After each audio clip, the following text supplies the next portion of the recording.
Welcome to this week's Security Report. I'm Felicia Valenzuela. Thanks for joining us. We begin with reports of a commitment by the Commander-in-Chief of the Armed Forces, President David Granger. While addressing the annual Guyana Defence Force Officers Conference, His Excellency assured that the force's capabilities will be enhanced as the nation embarks on the decade of development. The decade of development will incorporate policies to better equip the Defence Force to protect this country's natural resources on land and at sea.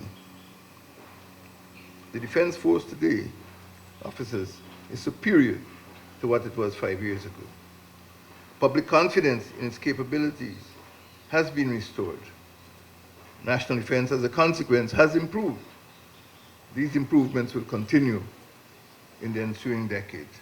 The head of state says improvements in the technical corps, air, engineer, signal corps, and coast guard enhance the force's agility and capability. The force's recapitalization program has been boosted by increases in central government's budgetary allocations at great cost. I see the finance minister's squirming. The force has received financial resources to improve its capabilities. Budgetary allocations increased by more than 72.7% from $8.0 billion in 2014 to $13.9 billion in 2019. Meanwhile, providing an overview of the force's transformation, Chief of Staff Brigadier Patrick West said the process started last year with more active integrated patrolling in the border areas, and these would be increased this year with coverage expanded across both land and sea. He said now that the country is an oil-producing nation, the force must be better poised to handle some of the challenges that will arise and will do its best to maintain safety and security in this changing environment. West said the force needs equipment to complement its human resource. Additionally, the force, he said, has been taking advantage of the educational opportunities available both locally and overseas. Police officers receive micro-percussion marking machine training.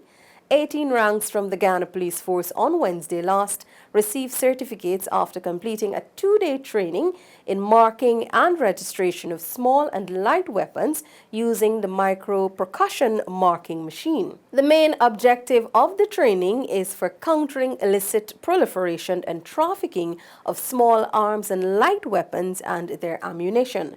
The training held on Tuesday and Wednesday this week was funded by the European Union and coordinated by the Organization of American States.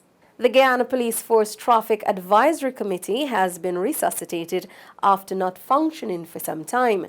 The committee will be meeting on a monthly basis. The committee will be chaired by Commissioner of Police Leslie James. Other stakeholders and agencies on the committee include the Guyana National Road Safety Council and United Minibus Union.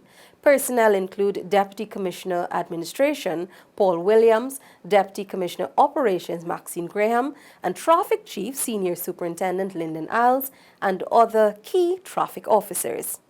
In some other news, the 28-year-old hire car driver of East Kandy Berbice was on Wednesday, January 15, 2020, arrested and is currently in custody after a search of his vehicle by ranks performing duties at a roadblock in front of the Weldad police station found 6 wrapped parcels of leaves, seeds, and stems suspected to be marijuana. The items were found hidden in the back bumper of his vehicle. The suspected cannabis was weighed in his presence and amounted to 3,000 grams. Investigations are ongoing.